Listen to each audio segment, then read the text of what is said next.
Karibu tujifunze Java programming. Kwenye video tutorial hii tutajifunza setter na getter methods, okay? So kwenye tutorial number 1 tulijifunza inheritance pamoja na static keyword na this keyword. Okay, so now nini maana ya getter na setter method? Kwenye programming hasa Java, C++, getter ni method ambayo inatumika ku get data. Setter inatumika ku set data. Na hizi zinaziapply katika class ambayo ni superclass au parent class. Nini maana superclass? So superclass ni ile class ambayo imefanywa inheritance, okay? For example hapa class yetu product hii ni superclass. Wakati class ya sales hii ni just a child class. So keyword inayotumika kufanya inheritance ni keyword inaitwa extends. So extends ni just a reserved world inayotumika kurithi properties za class nyingine, okay? So tulisema properties ni kama vile instance variables pamoja na method ambazo tutazifanyia inheritance. Method zenyewe inaweza kuwa ni getter, setter method au user defined method. Okay, so now tuangalie hiyo concept ya getter and setter method.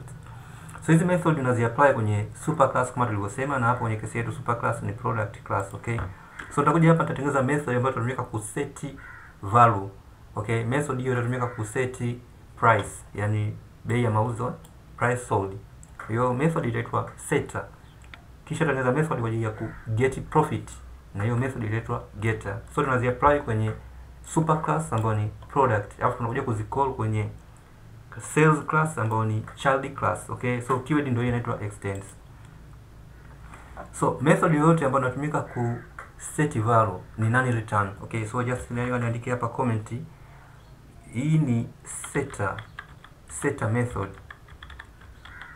Setter method ni none return. So is none return. None return type method ni method ambayo haireturn chochote, but lazima ipass parameter, okay? But lazima ipass parameter kwa sababu unataka useti data, hizo data unazipass kwenye parameter, okay? So now nitaanza na keyword inaitwa void, kwa sababu void ni keyword au reserved world inatumika kuonyesha kwamba hicho ambacho naenda kudefine hapo, hiyo method itakuwa ni none return. Ni method ambayo none return type, haireturn chochote. So void then naandika keyword inaitwa set, kwa sababu nataka ni set what, ni set price sold, okay? So just hapa naandika set price sold hii hapo, okay? Tunasema kwamba lazima ipass parameter. Parameter ni variable ambayo unazipitisha ndani ya function, okay? So function inaitwa set price sold. Ndani ya bracket hizo humo ndani una just kupass variable. So hiyo variable utakayoingiza hapo ndio itaitwa ni what parameter, okay? So data type itakuwa ni data type inaitwa double, kwa sababu price ni just a variable ambayo inachukua data type ambazo zina decimal points, okay? So double will be price sold, ni just ni variable nimetengeneza, can be any name, okay?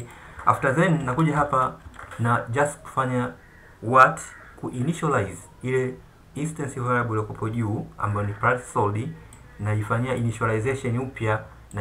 initialization upya kwamba data yake itakayokuwa hapa ni ile data ambayo nitaenda kuiingiza baadaye.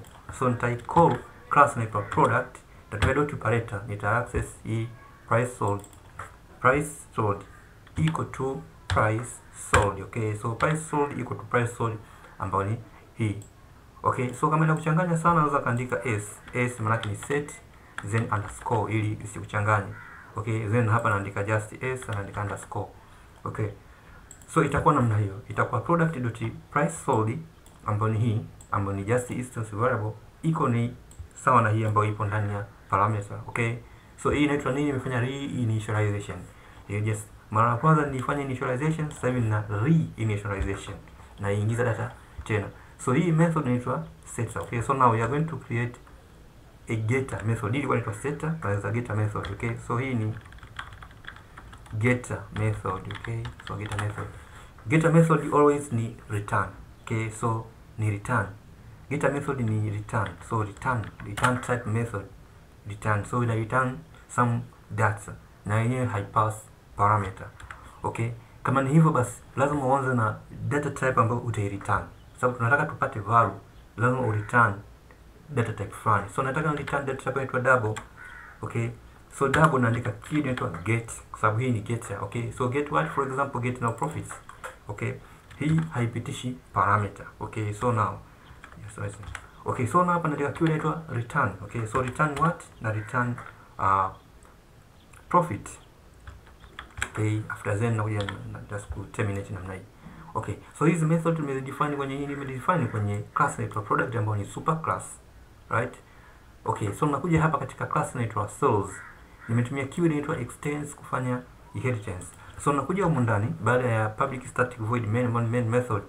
So now hapa nina just ku call my what? My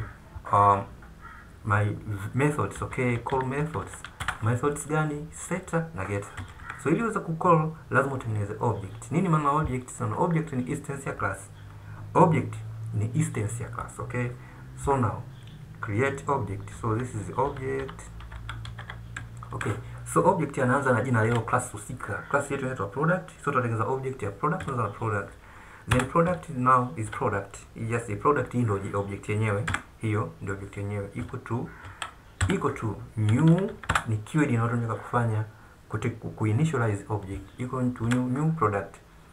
Okay, after this nikuja na terminate. Kisha natumia object yangu ku access setter method. So natumia object inaitwa product, natumia dot operator ku access method inaitwa set price sold. Set price sold, na kwa sababu data type zilikuwa ni just a double, naandika data type for example hii hapa 10,000. Okay, set price sold. Okay, so after then now, kwa sababu huku chini nilishafanya some computation, now price sold no longer sio tena sasa hivi this no ambao ni 5,000, sio tena hiyo, itakuwa ni hii hapa. Nimefanya nini? Reinitialization. So reinitialization nimefanya wapi? Nimefanya hapa. Okay, so now just come to run my program. Yes, hii hapo. Okay, so now ilichokichukua sasa hivi imechukua price sold ambayo ni shilingi 10,000. Selling price ilikuwa ni price sold ilikuwa ni shilingi 5,000, lakini imeiacha imechukua ni shilingi ngapi? 10,000, na profit inakuwa sasa hivi ni 8,000. Umeona? Okay, so now nikiacha hichi kipande hapa, just nije nikicomment, just comment it. Nikicomment hii ambayo nime just ku input value kwenye setter method, nikija nikirun my program, utaona now inarudi ile shilingi 5,000. Okay, so unaona imerudi 5,000.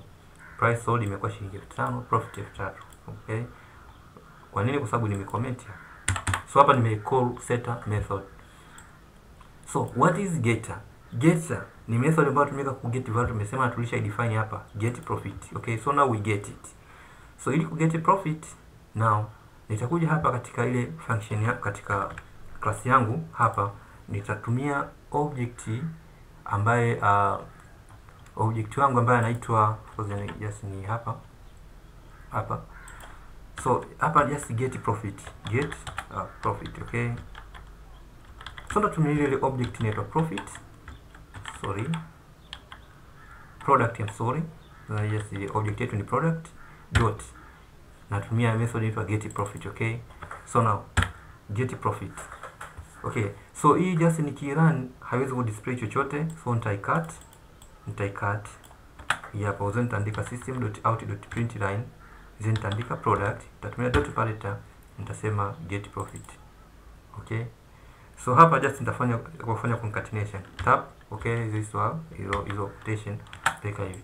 So your last profit.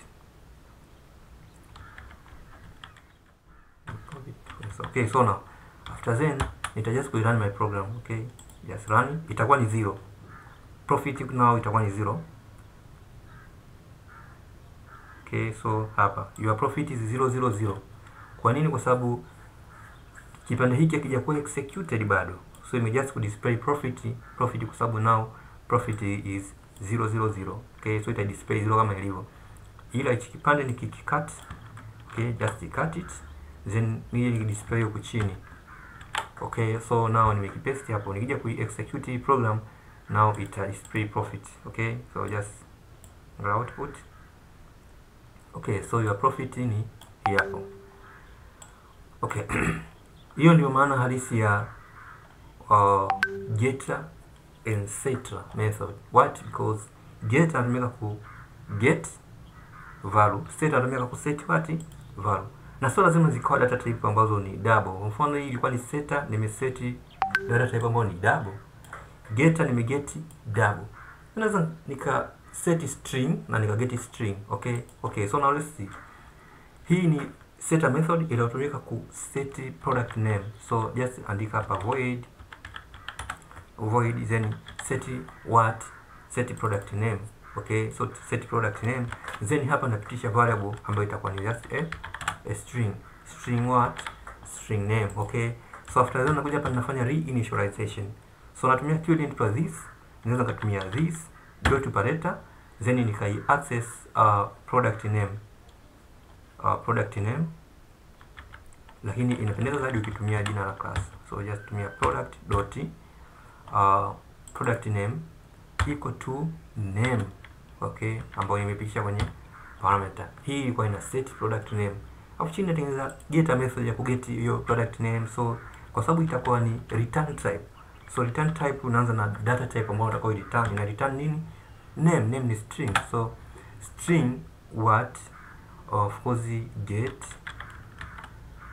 get product name hapo. Okay, na yenyewe haipitishi parameter tulisema. Okay, so hapa niko katika keyword inaitwa nini? Return what? Return product name. Okay, return product name. Una return instance variable. Kumbuka, au return hichi ambacho umekipitisha hapa kwenye hii parameter. Una return instance variable. So na hapa kwenye ku call our method hapa, ana call method unatengeneza object. Object ya kwanza ilikuwa ni hii ilikuwa ni object ya nani product. So unatengeneza function na call function ile ambayo ilikuwa inatumika ku set name. So product dot set product name. Product name for example juice. Okay, product name is juice. So after setting now ninakuja ku get, naweza kuja ku get hapa hiyo product name. Okay, so for example pia hapa chini nisema system.out.println, then nikatumia product kama my object dot operator, nika access get product name. Okay, so now hapa nafanya concatenation just hapo plus symbol. So your product name is, okay, so now just concatenate. So now come to run kwa sababu nimeshafanya initialization hapa. Okay, so now just come to run.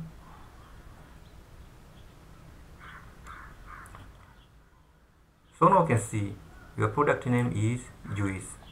Nakuja kuangalia hapa product name now imechange, imekuwa ni juice. Okay, so ukiangalia project yetu tunaanza hivi. Okay, so now hiyo ndio maana halisi ya getter and setter method.